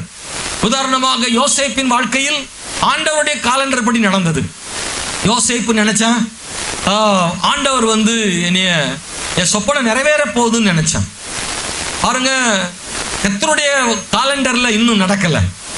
யோசேப்பு உண்மையாகவே நினைச்சிருப்பான், ஏன் தாமதம் ஆகிறது, ஏன் இவ்வளவு லேட்டுன்னு அவன் நினைச்சிருப்பான். உடனடியாக குழியிலிருந்து விற்கப்பட்டவன் 20 வெள்ளிக்காசுக்கு யோசேப்பு விற்கப்பட்டான். அங்கே எகிப்திற்கு போன வியாபாரிகள் அவனை கொண்டு போய் போர்த்திபார் வீட்டில் அவனை விற்று விட்டார்கள். அவன் அங்கே அடிமையாக இருக்கிறான். யோசேப்பை அந்த இஸ்மவேலர்கள் எகிப்துக்கு போன உடனேயே போர்த்திபார் வீட்டுக்கு போகாமல் அவர்கள் நேரடியாக அரண்மனைக்கே போயிருக்கலாமே. ஆண்டவர் அப்படி கொண்டு போக முடியும் தானே. யோசேப்பை ஏன் அரண்மனைக்கு கொண்டு போயிருக்க கூடாது? அங்க நேரடியாக போன உடனே அங்கேயே சொப்பனத்துக்கு விளக்கம் சொல்லி உடனடியாக அவனை பார்வோனுக்கு அடுத்த ஸ்தானத்தில் யோசேப்பை உயர்த்திருக்க கூடுமே. அப்போதே அவர் செய்திருக்க கூடுமே. இளம் வயதிலேயே ஒரு வாலிபனாக இருக்கும் போதே அவனை அரசாங்கத்தில் உயர்த்தி வைத்திருக்க கூடுமே. ஆனால் தேவன் எதற்காக இன்னும் காலம் தாழ்த்துகிறார்? யோசேப்பே, அவர் காலம் தாழ்த்தவில்லை, அவர் காலத்தால் உன்னை உருவாக்குகிறார். அவர் உனக்கு காலம் தாழ்த்தவில்லை, உனக்கான பயிற்சியின் காலமாக்குகிறார். அவர் தாமதிக்கிற காலங்கள் வீணானதல்ல, அதில் உருவாக்கும் காலமாக மாற்றுகிறார். எத்தனை பேர் நம்புறீங்க? நான் அதை யோசித்து பார்த்தேன். ஆண்டவர் யோசேப்பு நினைச்ச மாதிரி உடனே நேரடியாக அரண்மனை கொண்டு போய் அவனை அந்த யோசேப்பின் சொப்பனத்தை நிறைவேற்ற கூடும். அவருக்கு அப்படி செய்திருந்தால் என்ன ஆயிருக்கும் அப்படின்னா, யோசேப்புக்கு எந்த அனுபவமே இருந்திருக்காது, எந்த அனுபவமே இருந்திருக்காது. அந்த சிங்காசனம் அவனுக்கு நிலைத்திருக்காது. அங்கே போய் உட்கார்ந்த உடனே அவனுக்கு இன்னும் அனுபவங்கள் இல்லை, இன்னும் வயது இருக்கிறது, யோசிக்கிறான். அன்பானவர்களே, ஆனா இப்போ ஆண்டவர் என்ன செய்யறாருன்னா, யோசேப்பை பொறுத்துரு, இன்னும் கொஞ்சம் நாள் ஆகட்டும், அவனை கூட்டிட்டு போய் போர்த்திபார் வீட்டில் விசாரணை கர்த்தனாக வைக்கிறாரு. படிப்படியா உயர்த்தி, அங்கேயும் அடிமை வேலை செஞ்சிருக்கான், அங்க உயர்த்துறாரு. அப்போ அவனுக்கு என்ன கிடைக்குது அப்படின்னா, அங்க இருக்கிற எல்லாருக்கும் இவன் தான் தலைவனா மாறுறான். ஒரு பெரிய தலைவனாக வேற இங்க தலைவனாக உருவாக்கப்படுகிறான். இன்னும் அவனுக்கு கீழே இந்த வேலைக்காரங்களுக்கு எப்படி வேலை வாங்கணும், அவங்க எல்லாம் ஏமாத்தினா எப்படி அவங்களை சமாளிக்கணும், பிரச்சனைகளை எப்படி சரி பண்றது, அங்கே ஸ்தோத்திரம் மக்களுக்கு ஆகாரம் கொடுக்கிற பணி. தேசத்திற்கு ஆகாரம் கொடுக்கிறவனை அரண்மனைக்குள்ள ஆகாரம் கொடுக்க பழக்கினார். எத்தனை பேர் நம்புறீங்க? யோசேப்பு தேசத்துக்கெல்லாம் ஆகாரம் படி கலக்கணும்ல. அப்ப அதுக்கு எப்படி பிளான் பண்றதுன்னா, ஒரு சின்ன வீட்டுக்குள்ள அவனை பிளான் பண்ண வைக்கிறாரு. போர்த்திபார் வீட்டுக்கு ஆகாரம் கொடுக்கணும், எல்லாம் அவன் தான் பார்த்துக்கணும், வரவு செலவு கணக்குகள் அவன் தான் பார்க்கணும், எல்லாத்தையும் விசாரிக்கணும். இந்த ஒரு பெரிய வீடு அது. ஸ்தோத்திரம். அந்த போர்த்திபார் வீட்டிலேயே ஒரு ஜெயிலும் இருந்திருக்குது. இது எல்லாத்தையும் கவனிக்கிற எக்ஸ்பீரியன்ஸ் அவனுக்கு ஆண்டவர் கொடுக்குறாரு. ஸ்தோத்திரம். திரும்ப கொண்டு போய் அவனுக்கு இன்னொரு எக்ஸ்பீரியன்ஸ் தேவைப்படுது. எங்கன்னா சிறைக்குள்ள. அல்லேலூயா. அங்கேயும் ஒரு கைதியாய் போய் கொஞ்ச நாளுக்குள்ள அங்கேயும் யாராயிடுறான்னா, அந்த ஜெயில் வார்டன் முழு சிறையினுடைய இதையும் இவன் கையில கொடுக்குறாரு. அங்கேயும் பார்த்தீங்கன்னா அவனுக்கு லீடர்ஷிப் தான் கிடைக்கும். அவனுக்கு அங்கேயும் பொறுப்புகள் கிடைக்கிறது. அதுல என்னெல்லாம் அடிபட்டு நிமிர்ந்து விழுந்து பிறண்டு எழுந்து எல்லா அனுபவங்களையும் பெற்று கர்த்தர் ஒரு நல்லா உருவாக்கி கொண்டு வரும்போது, யோசேப்பே, நீ இன்னொரு அனுபவத்தையும் உனக்கு தரணும். லீடர்ஷிப்பை கத்துக்கிறதுக்கு போர்த்திபார் அரண்மனை, பார்வோனுடைய அரண்மனையில அவனுடைய சொப்பனத்துக்கு விளக்கம் கொடுக்கிறதுக்கு இந்த சிறையிலே ஒரு எக்ஸ்பீரியன்ஸ் கொடுக்குறாரு. பான பாத்திரக்காரன் ஒருத்தன் இங்க வருவான், அவனுக்கு நீ சொல்லி ட்ரைனிங் எடுத்துக்கோ, அவங்க சொப்பனத்துக்கு என்ன செய்ய விளக்கம் கொடு. அதுக்கப்புறம் அதை திடீர்னு போய் ராஜாவுக்கு முன்னாடி சொல்றதுக்கு பேச்சு வராது, ஒன்றும் வராது. ஏன்னா பார்வோனுடைய அரண்மனையின் அதிகாரி கிட்ட நீ பேசி ட்ரைனிங் எடுத்துக்கோ. அப்போ பார்வோன்ட்டு நீ சொப்பனத்துக்கு விளக்கம் சொல்லலாம். எல்லாத்துக்கும் சேர்த்து அவனுக்கு அனுபவங்களை கொடுத்து கடைசியில் கொண்டு போய் விடுறாரு. இப்போ சொல்லுங்க, யோசேப்பு விரும்பியது போல நடக்காம இருந்தது நல்லதா கெட்டதா? இல்லை ஆண்டவர் காலத்தின்படியே அவனை உயர்த்தினது சரியா என்பதை யோசித்து பாருங்க. அநேக நேரங்களில் ஆண்டவர் கண்மூடி இருப்பது போல தெரியும், ஆனா அவர் டைம் பார்த்துட்டு தான் இருக்கிறாரு. சொல்லுங்க, பல நேரம் ஆண்டவர் கண்மூடி இருக்கிற மாதிரி தெரியும், ஆனா அவர் டைம் பார்க்குறாரு. நம்ம கண்ணை திறந்தா தானே டைம் பார்ப்போம், அவர் கண்ணு மூடி நமக்கு தெரியும். என்ன அவர் பார்க்கவே இல்லை, அவர் என்னை கவனிக்கவே இல்லை. என்ன ஆண்டவர், ஒரு சத்தம் கூட கேட்கல, என்னை ஆண்டவர் கைவிட்டார். என்னென்ன வார்த்தைகள்லாம் சொல்ல தோணும். இதை கேட்கிற தேவனுடைய பிள்ளைகளே, இல்லை, அவர்கள் அமைதியாக இருப்பார் ஆண்டவர், ஆனால் அவர் நேரம் பார்த்து கொண்டு தான் இருக்கிறார். உன்னுடைய கஷ்டங்களையும் உன் வேதனைகளையும் உன் கண்ணீரையும் நீ போகும் பாதையின் நெருக்கங்களையும் அவர் பார்த்து கொண்டு தான் இருக்கிறார். அவருக்கான ஒரு நேரம் வரும்போது கர்த்தர் எல்லா கஷ்டங்கள்ல இருந்தும் கர்த்தர் மாற்றி உங்களை உயர்த்த வல்லமை உள்ளவராக இருக்கிறார். இன்னைக்கு ஒன்னே ஒன்று தேவை, அவருடைய காலத்தை விசுவாசியுங்கள். மூணாவது ஒன்றை விசுவாசிங்க, என்னன்னா அவருடைய இதயத்தை விசுவாசிங்க. இந்த சம்பவத்தை நான் வாசிக்கும் போது தேவன் என்னோடு பேசினவைகளை நான் உங்களோடு சொல்ல விரும்புகிறேன். பல நேரங்களில் நாம் தேவனுடைய இதயத்தை பார்க்க மறந்து விடுகிறோம். எப்படி வசனம் சொல்லுகிறது போல மனுஷனோ முகத்தை பார்க்கிறான், கர்த்தரோ இதயத்தை பார்க்கிறான்னு சொல்லியிருக்கல. அதே மாதிரி தான் நீங்களும் நானும் ஆண்டவருடைய முகத்தை மட்டும் பார்க்குறோம், அவருடைய கரத்தை மட்டும் பார்க்குறோம், அவர் இதயத்தை பார்க்க மறந்து விடுகிறோம்.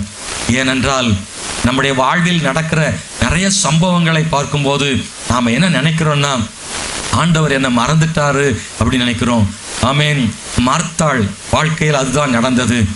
சூழ்நிலைகள் தான் அவளை ஆண்டவரை விசுவாசிக்க முடியாமல் போயிடுச்சு. மார்த்தாள் நினச்சிருப்பா, நம்ம ஆண்டவர் ஏன் சரியான நேரத்துக்கு வரல. மரியாள் நினச்சிருப்பா, ஏன் சரியான நேரத்துக்கு வரல. அந்த ஊர் மக்கள்லாம் சொல்கிறாங்க பாருங்க, அன்பான தேவனுடைய பிள்ளைகளை, இயேசு கிறிஸ்து குருடர்களெல்லாம் சுகமாக்குனாரே, இவனை சாகாமல் இருக்க பண்ணியிருக்கலாமேன்னு அந்த ஊர் மக்களும் கூட சொல்கிறாங்க. காரணம் என்ன அப்படின்னா, எல்லாரும் இயேசுவின் இதயத்தை பார்க்கல. நான் உங்களுக்கு ஒன்றை சொல்கிறேன், உங்களுக்கு பாடு வரும்போது அவருக்கும் வலிக்கும், நீங்கள் அழும்போது அவருக்கும் கண்ணீர் வரும். இயேசு கண்ணீர் விட்டார். இயேசுவின் இருதயம் இயேசு பார்க்கும்போது கொஞ்சம் ரஃப்பா தெரியும்.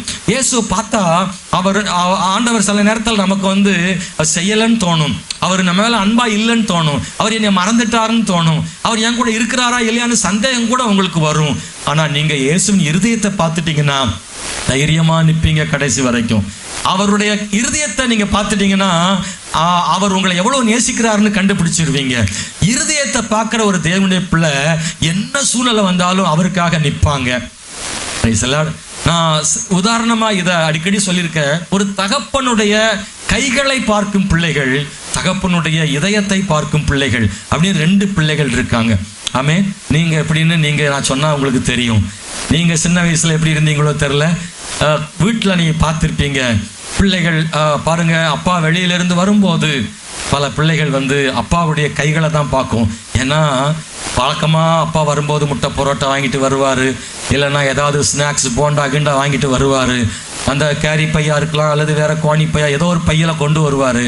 இந்த பிள்ளைங்க ஓடி என்ன செய்யும்னா, அப்படியே கையை பிடிச்சிக்கணும். பிடிச்சவொடனே அப்பா அந்த கேரி பேக் கொடுத்துருவாரு, வாங்கிட்டு ஓடியே வீட்டுக்குள்ள வந்துடும். ஆமேன். ஆமே, இது கையை பார்க்கும் பிள்ளைகள். இன்னும் சில பிள்ளைகள் என்ன செய்யும்னா, கையெல்லாம் பார்க்காது, அப்பாவை போய் கட்டி பிடிக்கும், அப்பாவை தான் கட்டி பிடிக்கும், அப்பா காலை கட்டி பிடிக்கும், அப்பாவை கட்டி பிடிச்சிட்டு எங்க அப்பா வந்துட்டாங்க, எங்க அப்பா வந்துட்டாங்கன்னு என்ன செய்யணும், ரோட்ல குதிக்கும், அங்க அப்பாவை கட்டி பிடிக்கும். அந்த பிள்ளை கேரி பேக்கை பார்க்காத பிள்ளை, அப்பாவின் இதயத்தை பார்க்குற பிள்ளை. அது சொல்லுது, எனக்கு கேரி பேக் வந்தாலும் சரி, கேரி பேக் வரட்டாலும் சரி, அப்பா வந்தா போதும். கையை தட்டி கத்துற தோத்திரம் பண்றீங்களா? இந்த 2 பிள்ளைகள் இருக்கத்தான் செய்யும். அப்பாவின் கரத்தை பார்க்குற பிள்ளை கையில கேரி பேக் வரலன்னா முகம் சோகம் அடையும். ஆனால் அப்பாவின் இருதயத்தை பார்க்குற பிள்ளை கையில கேரி பேக் இருந்தாலும் இல்லாட்டாலும் அந்த பிள்ளையின் முகம் அப்பாவை பார்க்கும்போது மலரும். கரம் பார்க்கும் தேவ பிள்ளையா, இதயம் பார்க்கும் தேவ பிள்ளையா? இதைத்தான் இன்னைக்கு இந்த காலையில் உங்களுக்கு சொல்ல விரும்புகிறேன். அவர் இதயத்தை கவனியுங்கள். அவருடைய இதயத்தை கவனிக்கிறவர்கள் அசைக்கப்படுவதில்லை. உங்கள் சூழ்நிலைகளை வைத்து ஆண்டவர் உங்களை நேசிக்கிறார் என்பதை தீர்மானிக்காதிருங்கள். சில நேரங்களில் நம்ம சூழ்நிலையை வச்சு தான் அவர் மேல் அன்பா இருக்காருன்னு நினைக்கிறோம். இல்லை, உங்கள் சூழ்நிலை எப்படி இருந்தாலும் பரவாயில்ல, அவருடைய அன்பு மாறாதது. அது எப்போது இருக்கும். அவருடைய அன்பு எப்போது இருக்கும். நம்முடைய சூழ்நிலைகள் மாறும், அவருடைய அன்பு ஒருபோது மாறுவதில்லை. நீங்கள் நினைத்தது விரும்பியது நடக்காததால் காலதாமதமாகிறதுனால ஆண்டவர்கிட்ட அன்புல நினைச்சிடாதீங்க. நீங்க நினைச்ச காரியம் நடக்கல, அதனால இயேசு அன்பாயில நினைச்சிடாதீங்க. ஆண்டவருடைய இதயம் உங்க மேல தான் இருக்கு. எல்லாரும் சொன்னாங்க, இவர் எவ்வளவாய் அவனை நேசித்தார்னு. அவருடைய மனசுல இருந்து அழுது கண்ணீர் வடித்தாரு. அது ஏலாமின் கண்ணீர் அல்ல. இந்த மக்கள் அவளை கஷ்டப்படுறாங்கன்னு நினைச்சு லாசருவுக்காகவும் அந்த 2 சகோதரிகளுக்காகவும் இயேசு அழுதாருன்னு சொல்லப்பட்டிருக்கிறது, கண்ணீர் விட்டார்னு சொல்லப்பட்டிருக்கிறது. அவருடைய இருதயம் கடினமானதல்ல, அன்பு நிறைந்த இதயத்தை உடையவராக இருக்கிறார். பலாப்பழம் பார்க்கறதுக்கு வெளியில பார்க்க அப்படி இருக்காது. ஆனா பலாப்பழத்தை உள்ள பார்த்துட்டா அல்லது அதை வெட்டி எடுத்துட்டோம்னா ஊருக்கே வாசனை வீசும். பலாப்பழம் பிடிக்காத ஒரு அலையில சொல்லுங்க, ஒரு ஆள் கிடையாது பாருங்க. ஒரு அம்மாலாம் முழு பழம் தின்னுபிட்டு சுகர்ல ஆஸ்பத்திரியில் சேர்த்துட்டாங்க. ஏன்னா அந்த பழத்தை வச்சுட்டா ஒன்னொன்னா வாயில போட்டு அந்த கை மறுபடியும் அந்த பாத்திரத்துக்கு தான் போகும். ஏன்னா அவ்வளோ டேஸ்ட். பலாப்பழமே தெரியாத ஒரு ஆள் பலாப்பழத்தை காமிச்சோம்னா இதான முள்ளு முள்ளாக தூரம் விரும்பவே மாட்டாங்க. இயேசு கிறிஸ்து கூட சில நேரம் அப்படித்தான் இருப்பார். பார்க்க விரும்பிய ரூபம் அவருக்கு இல்லாதிருந்தது. அவர் சிலுவையில் நமக்காக தொங்கினார், நம்முடைய பாவங்களுக்காக அடிக்கப்பட்டார். இயேசுவை பார்க்கும்போது விரும்பிய ரூபம் அங்கே இல்லை, ஆனால் இதயம் இனிப்பானது. அவருடைய இதயம் அன்பால் நிறைந்தது. தேவன் தம்முடைய ஒரே பேரான குமாரை விசுவாசிக்கிற எவனோ அவன் கெட்டு போகாமல் நித்திய ஜீவனை அடையும்படி அவரை தந்தருளி சிலுவையில் 2 கை விரித்து இவ்வளவாய் அன்பு கூர்ந்தார். அவர் இதயமெல்லாம் அன்பால் நிறைந்திருக்கிறது. அவருடைய அன்பினால் கொடுப்பதற்கு இன்னும் வேறொன்றும் இல்லை என்று சொல்லும் அளவுக்கு எல்லாத்தையும் கொடுத்து விட்டார். இயேசு கிறிஸ்துவின் இதயம் இனிமையானது. சில நேரங்களில் விசுவாசத்தை ஆண்டவர் பார்க்கிறாரு. நான் சொன்ன அந்த 3 காரியத்தையும் நீங்க சொல்ல முடியுமா? 1, உங்கள் விசுவாசம் எப்படி இருக்கணும்? அவருடைய வார்த்தையை விசுவாசிங்க. 2, அவருடைய காலத்தை விசுவாசிங்க. அவருடைய உணர்வுகளை விசுவாசியுங்கள். மார்த்தாள்கிட்ட இதைத்தான் இயேசு எதிர்பார்த்தார். மார்த்தாளே, நான் சொன்னதை விசுவாசிக்கலையே, நான் சொன்னதை விசுவாசி. 2, நீ நினைக்கிற மாதிரி காலதாமதமே இல்லை. நான் காலதாமதமாய் வந்ததுனால தான் அவன் உயிரோடு எழுந்திருக்கப்பட்டான். எல்லாரும் அவனை விசுவாசித்தார்கள். அல்லேலூயா. எல்லாரும் இயேசு விசுவாசிக்கிற அளவுக்கு அற்புதமாக மாறினது. அவர் சீக்கிரமாய் வந்து செய்வதை விட தாமதமாக வந்து செய்வதே நமக்கும் ஆசீர்வாதம், தேவனுக்கும் மகிமை உண்டாகும்படி செய்கிறார். அல்லேலூயா. அல்லேலூயா. முன்னாடி நின்று இயேசு சொன்னார், லாசருவே என்று பேர் கூப்பிட்டு சொன்னார். ஏன் பேர் கூப்பிட்டு சொன்னார் தெரியுமா? வெளியே வானா ஊரில் பட்ட கல்ற இருக்கு, எல்லாத்துலேயும் அவன் வந்துடுவான் வெளியே. அதனால தான் லாசருவே வாடினார். அப்படிதானே? அவருடைய வார்த்தைக்கு வல்லம் இருந்துச்சுன்னா மற்றவங்களாம் வந்துடுவான்ல. நேற்று தான் ஒருத்தரை புதைச்சிருப்பாங்க, லாசருக்கு பிறகு ஒரு ஆளை புதைச்சிருப்பாங்க. 4 நாள் ஆயிடுச்சுல்ல. லாசரு புதைச்ச 2வது நாள் ஒருத்தரை புதைச்சிருப்பாங்க. அவன் ஃப்ரெஷ்ஷாக இருப்பான், நாராம. ஏன்னா அவனுக்கு பரிமள தையெல்லாம் போட்டு வச்சிருக்க, சுற்றி வச்சிருக்காங்க. அவனுக்கு முந்துனியும் வச்சிருப்பாங்க. நேற்று கூட ஒருத்தன் வச்சிருப்பாங்க. மறுநாள் தான் இயேசு வந்திருப்பாரு. அங்கே யாராவது இருந்திருக்கலாம் கூட. அதனால அவனும் எளிமை, யாரை கூப்பிட்றாங்கன்னு தெரியல, நம்மளும் போகணும் வந்துடுவான். அதனால தான் இயேசு கிறிஸ்து லாசருவே வெளியே வான்னு சொல்றாரு. அவன் எழுப்பி வாரான். அல்லேலூயா. நான் ஒன்று உங்களுக்கு சொல்றேன், இயேசு கிறிஸ்து லாசர் உயிரோடு எழுப்பினாரு. அவன் மறுபடியும் மரித்தானா? ஒருவேளை மரித்திருக்க கூடும். திரும்பவும் இயேசு கிறிஸ்து அவனை உயிரோடு எழுப்பினாரா? இல்லை. உயிரோடு எழுப்புவது அல்ல அவருடைய ஊழியம். சுவிசேஷத்தை அறிவிப்பதே, மக்களை ரட்சிப்பதே அவருடைய ஊழியமாக இருக்கிறது. அல்லேலூயா. இயேசு கிறிஸ்து உயிரோடு எழுப்புவதே அவருடைய ஊழியமாக இருந்தால் அன்றைக்கு கல்லறைகளே இருந்திருக்காது.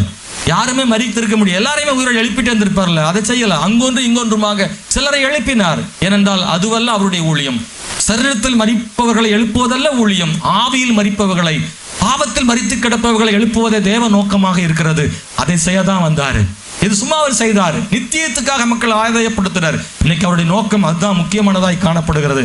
தேவ பிள்ளைகளே, நம்முடைய வாழ்க்கையில் அதை நன்றாக நீங்கள் புரிந்து கொள்ளும்படி கர்த்தர் நமக்கு கிருபை செய்வாராக.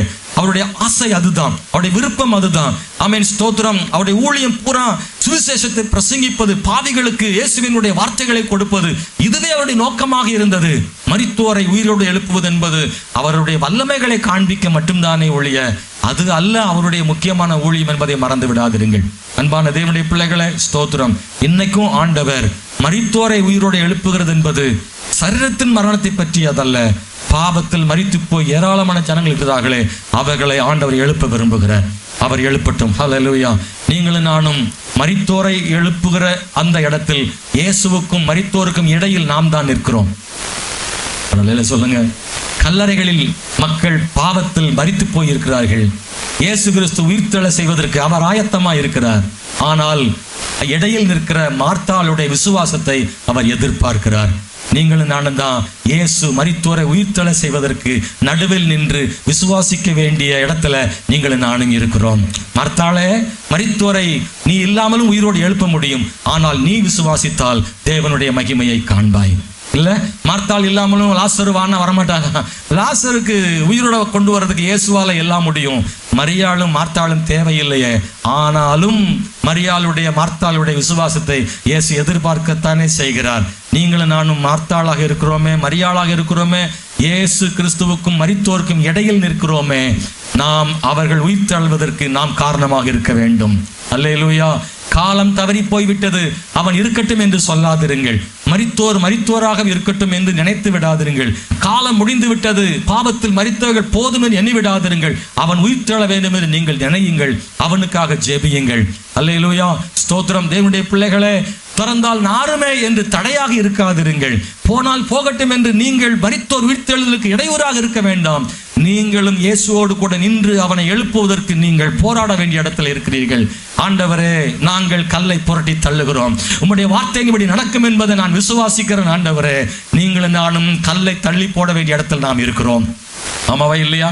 இந்த நம்மளை சுத்தி எத்தனையோ பேர் பாவத்தில் மரித்திருக்கிறார்களே, அவர்களும் ஒரு கல்லுக்கு பின்னாடி தான் இருக்காங்கல்ல. ஆமாவா இல்லையா? பாவத்துக்கு மரித்து போன மக்கள் நம்ம சுத்தி இருக்காங்களே, அவங்களும் ஒரு கல்லுக்கு பின்னாடி தான் இருக்கிறாங்க. கல்லு எடுத்து போடாத வரைக்கும் அவங்கள இயேசு உயிர்த்தெழ செய்ய முடியாது. அவங்க உயிரோடு வரணுமா? அவங்க ரட்சிக்கப்படணுமா? பாவத்தில் மரித்தோர் ரட்சிக்கப்படணுமா? ஆமா, அந்த கல்லை எடுக்கணும். அந்த கல்லை எடுக்க வேண்டிய பொறுப்பு யாருதுன்னா நம்ம தான். இயேசு கிறிஸ்து கல்லை எடுக்க போறதே கிடையாது. நம்மளை வச்சு தான் கல்லை எடுக்க விரும்புகிறார். நாம் செய்ய வேண்டிய பணி ஒன்று இருக்கு. அவங்களுக்காக ஜெபிக்கணும், அவங்களுக்கு சுவிசேஷத்தை அறிவிக்கணும், வெளியே வான்னு சொல்ல வேண்டிய பொறுப்பு அவர்கிட்ட இருக்கு. ஹல்லேலூயா, பிரைஸ் தி லார்ட், ஸ்தோத்திரம். நல்லா கவனிங்க. செத்து போனவனை வெளியே கொண்டு வர்றதுக்கு கல்லை புரட்ட வேண்டிய பொறுப்பும் நம்முடையது தான். அவன் வெளியே வந்த பிறகு சீலைகள் அவுக்க வேண்டிய பொறுப்பும் அவருடையது, நம்முடையது தான். ஆமாவா இல்லையா? ஆமாம், ஸ்தோத்திரம். அன்பானவர்களை, இது ஆவிக்குரிய அர்த்தம் அதில் இருக்குது. பாவத்தில் மரித்து போனவனை வெளியே கொண்டு வர்றதுக்கு கர்த்தர் வல்லமை உள்ள தேவன். கல்லை புரட்டி தள்ளி அவனை வெளியே கொண்டு வந்து சீலைகளை எல்லாம் கலற்றி எல்லாம் செய்ய அவரால் கூடும் என்றாலும் கூட கல்லை புரட்ட நம்மை நம்பி இருக்கிறார். அவன் வெளியே வந்த பிறகு சீலையும் கலட்ட நம்மை நம்பி இருக்கிறார்.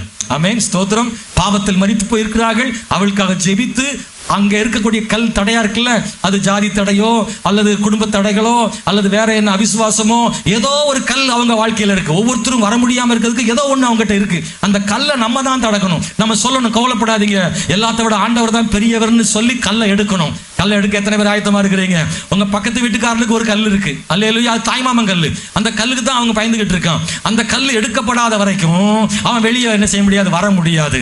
ஆமென், ஸ்தோத்திரம். சிலருக்கு பயம் இருக்கு, கல்லு மாதிரி தெரியுது. சிலருக்கு பொருளாதாரம் அல்லது பண ஆசீர்வாதம், சிலருக்கு இயேசுவை பத்தி தவறான புரிதல், இப்படி ஏதோ ஒரு கல் அங்க தடையா இருக்கு. அந்த கல்லை நம்ம தான் எடுக்கணும். அவன் சொல்லணும், இயேசு உன்னை விடுவிப்பார்னு சொல்லணும். உன் வாழ்க்கையில இல்ல எல்லா கஷ்டங்களை மாற்றுவார்னு சொல்லணும். அவரே உனக்காக சிலுவையில் மரித்தார் என்று சொல்ல வேண்டும். இயேசு கிறிஸ்து அன்பானவர்னு சொல்லணும். இயேசுவை தப்பா பார்க்கிறவங்களுக்கு இயேசு நல்லவர்னு சொல்லணும். கர்த்தர் நல்லவர் என்பதை ருசித்து பாருங்கள் சொல்லணும். அந்த கல்லை எடுக்கணும். Price the Lord. ரட்சிப்பது கர்த்தர் தான். இல்ல, நம்ம சுவிசேஷம் சொல்லி கல் எடுக்கிறோம், ரட்சிப்பது கர்த்தர் தான். நம்ம ரட்சிக்க முடியாது. நம்ம கல் எடுக்கலாம். லாசர் வெளியே வான்னா வரமாட்டான். அவனை வர வைக்க வேண்டிய வேலை இயேசு மட்டும்தான். அவர் தான் வர வைக்கிறாரு. அவன் வரும்போது சீலையோடு தான் வருவான். அம்மாவே இல்லையா? உள்ள இருந்த சீலையும் கலத்திட்டு வான்னு சொல்ல முடியாது. ஏன்னா ஏற்கனவே அங்கே என்ன செஞ்சிருக்காருன்னா கல்லும் கட்டி இருக்கு, சீலையும் கட்டி வச்சிருக்கு. இன்னும் சில கட்டுகளோடு தான் சபைக்குள்ள வருவான். சபைக்குள்ள வந்த பிறகுதான் கொஞ்சம் கொஞ்சமா என்ன செய்யணும், நம்ம அவனை ஒவ்வொரு சேலையா உருவணும், எல்லாம் சுற்றி இருக்கலாம் மேலே, அதெல்லாம் எடுக்கணும். கட்டுகளை பூரா ஒவ்வொன்றா சொல்லி அவனை ரட்சிக்கப்பட வச்சு, அவனை ஞானசானம் கொடுத்து, அவனுக்கு பரிசுத்தாவியை கொடுத்து, ஒரு முழு மனிதனாக அவன் கிறிஸ்துவுக்குள் நடக்க ஆரம்பிக்க பழகுகிறான். அல்லேலூயா. அவனை நடக்க வைக்கிறோம், அதுக்கப்புறம் தான் வர்றான். அல்லேலூயா. எதுவும் செய்ய முடியாது. உயிர் தெழுந்தும் கட்டப்பட்டிருக்கிறவர்களும் இருக்கிறார்கள். வெளியே வந்துட்டாங்க பாவத்திலிருந்து, ஆனால் இன்னும் சில கட்டுகள் இருக்கு, அதெல்லாம் உடைக்கணும். பாருங்க, அதெல்லாம் உடைக்கணும். அவனை பேச வைக்கணும். கர்த்தர் அந்த காரியத்தை செய்யறதுக்கு நம்மளை தான் ஆண்டவர் நம்பி வச்சிருக்கிறாரு. சபை தான் அந்த வேலையை செய்யணும், விசுவாசிகள் தான் அந்த வேலைகளை செய்யணும். கர்த்தர் நம்மை பயன்படுத்த விரும்புகிறார். அன்பானவர்களே, இன்னைக்கு லாசர் உயிரோடு எழுப்பப்படுவதற்கு தேவையான மரியாள்களே, மார்த்தாள்களே, கர்த்தர் உங்களை என்னையும் அப்படிப்பட்ட இடத்துல ஆண்டவர் நம்மளை வச்சிருக்கிறாரு. நம்மை கொண்டு பெரிய காரியங்களை ஆண்டவர் செய்ய வல்லமையுள்ள தேவனாக இருக்கிறார். நம்ம எல்லாரும் ஜெபிக்க போகிறோம். நான் உங்களை பார்த்து கேட்க விரும்புகிறேன், இந்த காலையில் 3 காரியங்களை மறந்துடாதீங்க. அவருடைய வசனத்தை விசுவாசியுங்கள், அவருடைய காலத்தை விசுவாசியுங்கள், அவருடைய இதயத்தை விசுவாசியுங்கள். ஆமேன். Praise the Lord. கர்த்தர் உங்க கூட இந்த காலையில் பேசியிருக்கிறார். ஆமேன். ஸ்தோத்திரம். அவருடைய வார்த்தை விசுவாசிங்க. இந்த காலையில் அவர் உங்களோட பேசின வார்த்தைக்கு ஒப்பு கொடுங்க. வசனத்துக்கு ஒப்பு கொடுத்துட்டா போதும். ஒரு அடி கால் எடுத்து வச்சுட்டா போதும். அவர் நமக்காக எத்தனையோ அடிகள் எடுத்து வைக்க அவர் ஆயத்தம். உங்க கூட ஆண்டவர் பேசி இருந்தா எழுமி நிற்கணும்னு கேட்டுக்கிறேன். ஸ்தோத்திரம். எல்லாரும் எந்த நிற்கணும்னு சொல்லல நானு. ஆனால் கர்த்தருக்கு ஒப்பு கொடுக்குறவங்களா இருந்தா, இந்த வசனத்தை ஏற்றுக்கொள்றவங்களா இருந்தா, என்னையும் கூட ஆண்டவர்கிட்ட அர்ப்பணம் செய்கிறேன், எனக்குள்ளேயும் மார்த்தாளுக்குள்ளே இருந்த மாதிரி இல்லாம முழுமையான விசுவாசம் எனக்குள்ள வரட்டும்னு நினைக்கிறவங்க, இந்த வார்த்தைக்கு ஒப்பு கொடுக்கிறவங்க எழுமி நின்று கையை உயர்த்தி ஆண்டவர்கிட்ட சொல்லலாம். வாய் திறந்து சொல்லுங்க, ஆண்டவரே என்னை விசுவாசத்தால் நிரப்பும், தேவ மகிமையை காணும் அளவுக்கு என் விசுவாசம் வளரட்டும். நீங்க சொல்றீங்களா ஆண்டவர்கிட்ட, அப்பா நிறைய நேரம் நானும் விசுவாசம் இருந்திருக்கிறேன், நிறைய நேரம் நானும் கூட அவிசுவாசப்பட்டிருக்கிறப்பா, என்னை மன்னிங்கன்னு கர்த்தர்ட்ட சொல்லுங்க. என்னை மன்னிங்க ஆண்டவரே, என் விசுவாசம் பல நேரம் குறைஞ்சு போனது உண்டு. ஒரு முறை கூட ஆண்டவர் என்னை தாழ்த்துறப்பா, விசுவாசத்தை பெருக பண்ணுங்கன்னு கேட்குறீங்களா? ஆண்டவர் மார்த்தாளுடைய விசுவாசத்தை அதிகமாக்கி அவனுக்கு அற்புதம் செய்தார் அல்லவா? சில நேரம் விசுவாசமா இல்லாட்டாலும் ஆண்டவர் விசுவாசத்தை கூட்டி அவர் அற்புதம் செய்ய வல்லமையுள்ள தேவனா இருக்கிறார். அதற்கு பிறகு மார்த்தாள் விசுவாசித்தாள். இன்னைக்கு சொல்லுங்க, ஆண்டவரே நானும் விசுவாசிக்கிறேன், ஆண்டவரே எங்கள் குடும்பத்தில் மரித்து போய் கிடக்கிற பல காரியங்களை எல்லாம் உயிர்ப்பிக்க உம்மால் கூடும் ஆண்டவரே நடக்கக்கூடாத காரியங்கள், நடக்கவே முடியாது என்கிற காரியங்கள் நடக்க செய்ய வைக்க உம்மால் கூடும் ஆண்டவரே. முடிந்து போய்விட்டது, இனி ஒன்றும் செய்ய முடியாது என்று சொல்லப்பட்டவைகள் உங்களுக்குள்ள இருந்தா கர்த்தர் மாற்ற முடியும். எனக்கு வயசாகி போச்சு, ஞானம் இல்லாம இருக்கிறேன், இனிமே ஒன்றும் ஓட முடியாது, எதுவும் செய்ய முடியாது, என் வாழ்க்கையில எல்லாம் முடிந்து போனது, இன்னும் மறுபடியும் சந்தோஷம் வர வழியே இல்லை, இன்னும் எனக்கு ஆரோக்கியம் வருவதற்கு வழியே இல்லை, என் வாழ்நாள் முழுவதும் இப்படியே இந்த பிரச்சனைக்குள்ளே கிடக்க வேண்டிய சூழ்நிலை இருக்குன்னு நினைக்காதீங்க. கர்த்தர் நினைச்சானா காரியத்தை மாறுதலா முடிய பண்ண முடியும். ஆண்டவர் சொன்னார்னா ஒரு வார்த்தையில லாசர் வெளியே வருவான். மகளே, லாசர் வெளியே வர முடியும். அவருடைய வார்த்தைக்கு தடையாக எது நிற்க முடியும்? அவர் சொல்ல ஆயத்தமாக இருக்கிறார். மார்த்தாளே, நீ அவருக்கு விசுவாசித்தாயானால் உன் வாழ்க்கையில கல்லறைகள் திறந்து தடைகள் மாறி அற்புதங்கள் நடக்கும்படியாக தேவன் செய்வார். நம்புங்க. ஒரு ஆழமான விசுவாசம் உனக்குள்ள வரட்டும். ஒரு வார்த்தை மாத்திரம் சொல்லும், என் வேலைக்காரன் சொஸ்தமாவான் என்று சொன்னானே நூற்றுக்கு அதிபதி, எனக்கு விசுவாசத்தால் நிரப்புன்னு சொல்லுங்க. இந்த கால வேளையில என் மேல உங்க விசுவாசம் வரட்டும் பான்னு சொல்லுங்க. சில நேரத்துல நான் சோர்ந்து போயிருக்கப்பா, என் பிரச்சனை, என் போராட்டங்கள், என் வாழ்க்கையில் நடந்த பல காரியங்கள் என் விசுவாசத்தை எல்லாத்தையும் அணைச்சி போட்டுருச்சு. ஆண்டவரே, கடந்த நாள்ல ரொம்ப விசுவாசத்துல தூரமா போயிட்டயா ஆண்டவரே, ரட்சிக்கப்படாதவனை போல நான் பின்தங்கி விட்டேனப்பா. ஒரு முறை கூட என் விசுவாசத்தை அனல் மூட்டி விடுங்கப்பான்னு கண்ணீரோடு கர்த்தர்ட்ட கேட்பீங்களா? சகோதர கண்ணீரோடு கர்த்தர்ட்ட கேட்கிறீங்களா? இந்த கால வேளையில அவருடைய விசுவாசத்தை உங்களுக்குள்ள ஊற்றுவார் ஆண்டவர். மார்த்தாளே, உனக்குள்ள விசுவாசம் அதிகமாக முடியும். ஹல்லேலூயா. கர்த்தரை விசுவாசம் அன்பு கூறுகிற மார்த்தாளும் விசுவாசத்தில் குறையலாம். ஆண்டவரே, விசுவாசம் உயரட்டும். ஆண்டவரே, உன் வாழ்க்கையில் நிறைய அற்புதம் நடந்திருக்க வேண்டும். உன் அவிசுவாசத்தினால நிறைய அற்புதம் நடக்காமல் இருக்கிறது. கர்த்தருடைய அற்புதம் நடக்க நீ விசுவாசி. மகளே, மகனே, உன் கண்ணீரெல்லாம் மாற்றுவார், உன் தேவையெல்லாம் சந்திப்பார். ஓ ஹல்லேலூயா, ஹல்லேலூயா. இயேசுவே, விசுவாசத்தினால் நீதிமான் பிழைப்பான், விசுவாசியே பதறாதே. விசுவாசத்தினால் நீதிமான் பிழைப்பான். விசுவாசியே பதறாதே. கலங்காதே திகையாதே விசுவாசியே. கலங்காதே திகையாதே விசுவாசியே. கல்வாரி நாயகன் கைவிடாதே. கல்வாரி நாயகன் கைவிடாதே. விசுவாசத்தினால் நீதிமான் பிழைப்பான். விசுவாசியே. விசுவாசத்தினால் நீதிமான் பிழைப்பான். விசுவாசியே பதறாதே. கொடும் வறுமையில் உழன்றாலும், கடும் பசியினில் வாடினாலும், கொடும் வறுமையில் உழன்றாலும், கடும் பசியினில் வாடினாலும், இன்று எலியாவை போஷித்தவர் இன்று உன் பசியாற்றிடாரோ. அன்று எலியாவை போஷித்தவர் இன்று உன் பசியாற்றிடாரோ. விசுவாசத்தினால் நீதிமான் பிழைப்பான். விசுவாசியே பதறாதே. விசுவாசத்தினால் நீதிமான் பிழைப்பான். விசுவாசியே பதறாதே. ஆண்டவர் இந்த 3 காரியங்களையும் நம்மள ஆண்டவர் ஆசீர்வதிக்கட்டும். ஆண்டவர் நம்மகிட்ட எதிர்பார்க்கிற இந்த 3 விசுவாசமும் நமக்குள்ள வரட்டும். அவர் வசனத்தை விசுவாசிக்க, அவருடைய காலத்தை விசுவாசிக்க, அவருடைய இதயத்தை விசுவாசிக்க கர்த்தர் நமக்கு கிருபை செய்யும். எல்லாரையும் ஆண்டவர் ஆசீர்வதிப்பாரா.